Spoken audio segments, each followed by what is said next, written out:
Psychopaths are somewhere around 1 to 4% of the general population, but in some industries, they represent over 20%. If you thought they'd be busy lurking in dark alleyways or cutting people up in basements or chainsawing pretty young girls so you'd be safe in your smelly little office cubicle, you're wrong.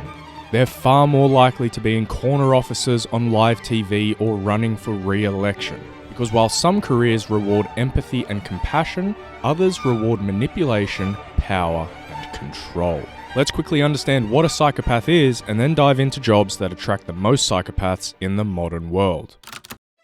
Psychopaths aren't just like the villains in movies. More often than not, they're high-functioning professionals living right next to us. Psychopathy is defined using the Hare psychopathy checklist, and it splits psycho traits into two major categories. We've got interpersonal and emotional traits, and we've got behavioral traits. Psychopaths have a major lack of empathy, absolutely no remorse, they're pathological liars, they're superficially charming, and they'll manipulate you in any way they can. They're also highly impulsive, thrill-seeking, irresponsible, often highly ambitious, and chronic rule breakers. In practical terms, a psychopath can fully understand what they're doing is harmful, they just don't care. Neuroscience studies back this up too, showing they're simply built different. Their amygdala, which processes empathy and fear, runs on low power mode. You put that kind of person into the workplace and what happens? You suddenly have a predator in an environment built for cooperation. They play office politics like it's life or death. They see colleagues as stepping stones, and they climb the ladder fast because they'll do things normal people simply won't. As Professor Babiak's research shows, certain careers act like magnets for psychopaths because they offer exactly what these people are looking for: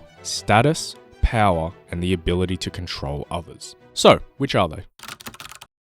Psychopaths thrive in systems that reward the worst parts of them. So give them status, power, competition, and the ability to manipulate people, and they'll rise to the top. We're going to dive into the 10 careers where you can statistically find the most amount of psychopaths. These rankings come from psychologist Dr. Kevin Dutton's research into psychopathy in the workplace. If you'd like to read about it, check out his book, The Wisdom of Psychopaths, or watch his podcast with Chris Williamson. Now let's dive into the list. Do you want to take a guess at what number 10 is? 3 seconds. Ready? You guessed it, priests and religious leaders. Just kidding, they're actually number 8 on the list, so we'll be diving into them a little later. First up, we've got civil servants. More specifically, we're talking about those roles where they're like the fake police. Parking ticket officer, welfare case manager, some fat, miserable, blue-haired bitch at the DMV. That kind of role. Why do psychopaths like these roles? Supposedly 3 reasons. 1, rule-based power. So authority is baked into the job. 2, low transparency. Everything's hidden behind bureaucratic curtains. And 3, diffused responsibility. No single person is blamable. These guys get to inflict hardship while experiencing zero emotional discomfort because policy provides the moral cover. I'm not denying you healthcare. The system is denying you healthcare. Dr. Kevin Dutton describes this category as everyday authoritarianism. People who enjoy enforcing structure, not because it helps society, but because it gives them dominance. In other words, psychopathy thrives in organizations where human suffering becomes just procedure. Anyways, on to number 9, which might surprise you quite a bit.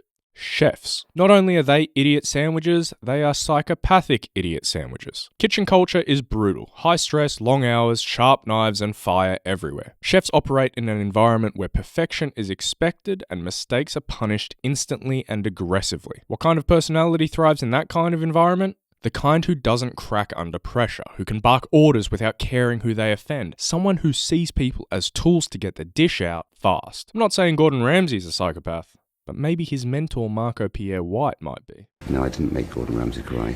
He made himself cry. And now on to number 8. Priests and religious leaders. In theory, these guys should be the most empathetic and compassionate in society, and a lot of them are. But research shows psychopathy often thrives wherever there's power without oversight, automatic trust, and access to vulnerable people. And religious roles often provide all 3. Kevin Dutton's pointed out that spiritual authority can often become psychological authority, and some individuals exploit that. Honestly, if you want the perfect example of a crazy psychopath within religion, look no further than Kenneth Copeland. COVID-19! COVID-19! Net worth in the hundreds of millions of dollars, straight up demonic eyes, and supposedly spends disaster relief funds on repairs to his own private jet. It's easier for a camel to go through the eye of the needle than for a rich man to enter into the kingdom of God. Well, see you in hell, Kenny boy. Now on to number 7, the idiots we have running our countries, politicians. Surprised? Yeah, me neither. If you take the traits of a psychopath, manipulation, charm, deceit, total lack of empathy, power, status, and zero accountability, and then you build a job description around it, you'd end up with Member of Parliament. In my video about Congress, we touched on how a massive part of their job is campaigning. Well, campaigning is basically just straight up manipulation. You lie to win affection, you make promises you'll never keep, and you convince people that you alone can fix the mess you helped create. Remember when Trump said he was going to release the Epstein files no matter what, and it was a massive part of his campaign? How'd that one work out for us? In a 2014 study out of Oxford, nearly 1 in 8 politicians displayed clinically significant psychopathic traits. In the general population, it's somewhere between 1 in 100 to 1 in 25. In politics, it's 1 in 8. Perhaps power doesn't actually corrupt. Maybe it attracts the already corrupted. Now on to number 6, media and TV personalities. Fake, fake, fake, fake, fake. They're all playing characters. And it works because they're so emotionally detached they really couldn't give a shit. See, when you're rewarded for attention rather than accuracy, empathy becomes a major liability. Television rewards narcissism.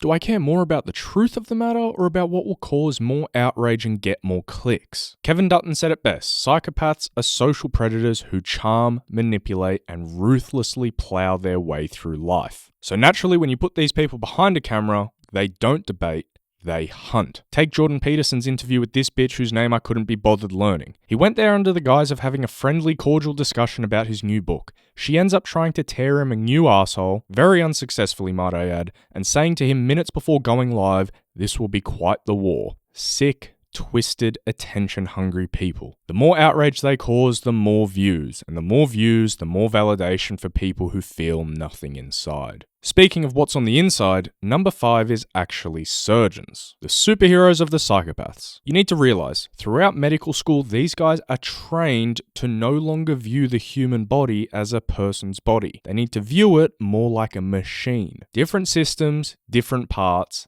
that's all. The people who do this the best? The ones who can completely emotionally detach. Just think about what these guys do on a regular basis. Slicing through skin, cutting through bone, operating on young children. And when it's all over, no crying, no celebrating, just moving on to the next patient. And one of the major attractions for those with psychopathic traits, you're basically playing God. Mix intelligence, status, and control over life and death, you're practically writing a love letter to psychopathy. As Kevin Dutton notes, psychopaths aren't all killers. Some of them are saviors. They just so happen to save you with the same level of empathy they'd use to fix a car. But hey, thank God for surgeons. One group of psychos I definitely don't thank God for: salespeople. Psychopaths love sales. It's the perfect storm of manipulation, charm, and reward. They mirror your tone, your body language, your beliefs, all to build trust they don't actually feel. It's just a game to them. They read you like a player at a poker table. They find your weakness, they exploit it, and they smile with a shit-eating grin while doing it. And once they close the deal, that dopamine hit isn't from helping you, it's from beating you. And the scary part is, they're good. Really good. They're expert social chameleons. They know how to fake it till they make it. They combine their superficial charm with zero guilt or empathy, and the result is Jordan Belfort-like salespeople willing to say or do anything for their commission. Number 3 on the list are the people at least partly responsible for how f***ed up Western society has become in modern times. Media executives and journalists. If salespeople manipulate individuals, these pricks manipulate entire populations. The news industry used to be about truth. Now it's about engagement. And engagement doesn't come from accuracy, it comes from outrage. Psychopaths love outrage. Remember, psychopaths have no empathy, no remorse, no guilt. They're pathological liars and they can be crazy ambitious. So in a world where attention is currency, they're willing to say or do anything to control your attention. Behind every breaking story is someone doing psychological calculus. How do we make people angry enough to click, scared enough to share, outraged enough to stay tuned? These people don't report the news anymore. They engineer it. And psychos love this kind of ecosystem because they don't have to pretend about caring for who gets hurt, who's defamed, or who loses everything. They're social predators who manipulate without remorse. Number 2 is lawyers. If there was ever a profession built to reward psychopathy, it's this one. You get paid to argue, manipulate emotions, and twist the truth until it fits your client's version of reality. And Kevin Dutton's research supports it. Lawyers have one of the highest rates of psychopathy in the world. They put their work under the guise of the pursuit of justice, and yet they'll gladly defend murderers, rapists, and child molesters. Now, yes, I understand the argument. I'd rather defend a guilty person than have an innocent person sit in jail.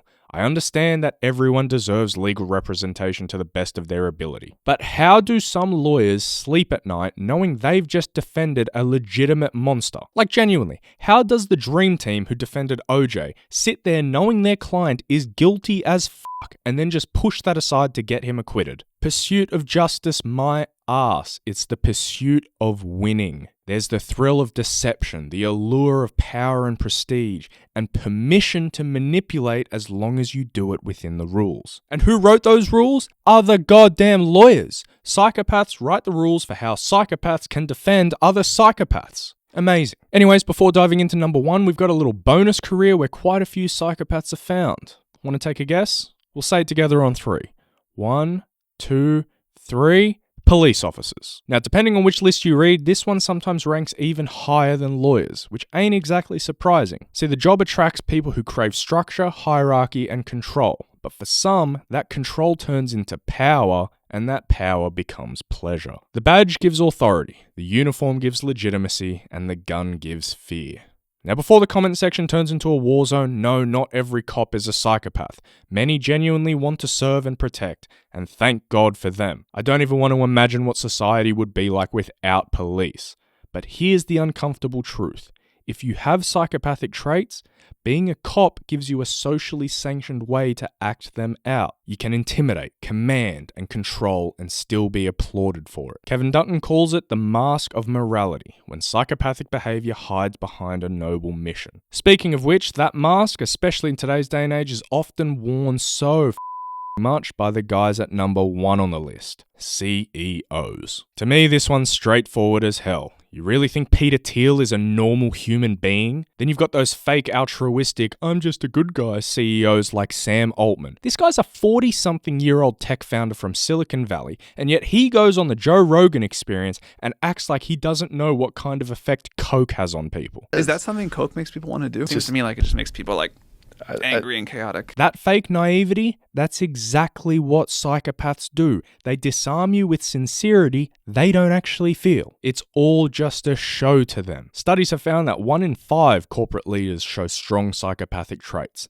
The same ratio as in prisons. Business at the highest level is war without bullets. You win by outsmarting, undercutting, or straight up swallowing the competition. And if you can do that without getting emotionally attached to people or consequences, you're rewarded with millions or even billions of dollars. The appeal to psychopaths is obvious. They're calm under pressure, can put on the fake charm when need be, they're utterly ruthless in negotiations, and they can fire a 1,000-person department without giving it a second's thought. And don't think you finance bros are off the hook. When psychologists collected this data, hedge fund managers and investment bankers were grouped in with the corporate execs. Superficial charm, inflated egos, no remorse, and manipulation to achieve their own ends. You're all little Patrick Batemans on the inside. So yeah, we like to think evil looks obvious. The serial killer, the dictator, the monster lurking in the dark. In reality, they're running companies, hosting talk shows, writing laws, and cutting people up in order to save their lives.